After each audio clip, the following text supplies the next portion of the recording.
So my name is Simon Kauluma. I've been at the Namibian newspaper for the past 3 months. So quite interesting. I've been looking forward to being an intern journalist for some time. I did, however, have lots of trouble with the hard structure of writing a newspaper article.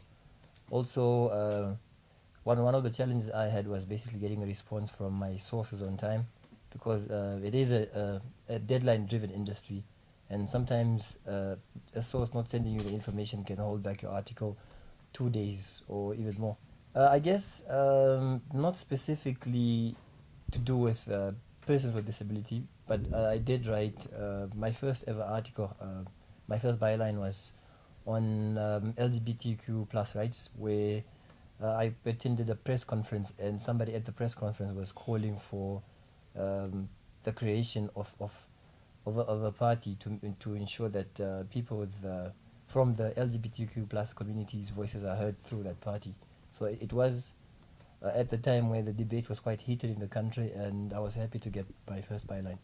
Generically, the newsroom being an open plan, if at some point I had doubts about what I was writing, I could always call somebody to basically ask for some insight on the approach. For example, how to quote sources. This are stuff that I did get in the training, but however, in practical terms, I had to basically rely on many of my colleagues to assist me with completing my articles. I'll go back to talking about the same tool I'm talking about, because it's also very ethical. Apart from it being politically correct, it basically gives dignity to somebody. For example, another example is somebody is a wheelchair user. They are not wheelchair bound, because when they decide to sleep, they don't sleep with their wheelchair. So they get off the wheelchair and then they sleep. So somebody is not wheelchair bound, they are a wheelchair user.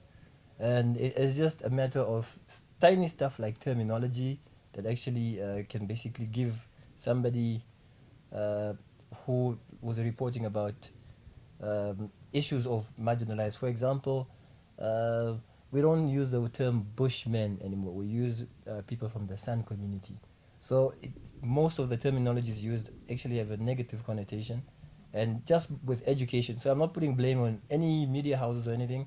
It's just that it is high time people learned how to use the correct terminology, so we can report on people as people and not based on their disabilities or what community they're from. So I've learned. Like, quite happy that I survived 3 months in an intense environment like a newsroom. It's usually not really easy, mostly because what it's a daily newspaper, and the paper needs to go out on a daily basis. So one, I've learned to work on a deadline. I'm not completely perfect yet. Still takes me some time to get my articles together, but yeah, one, I learned how to work with deadlines. Two, I've learned how to be factual, because the moment you write something that's not factual, you're liable to litigation. So I've also learned how to deal with facts and quote sources directly and without.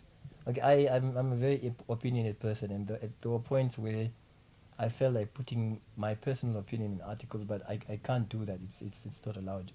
So yeah, those are part of the things I've learned.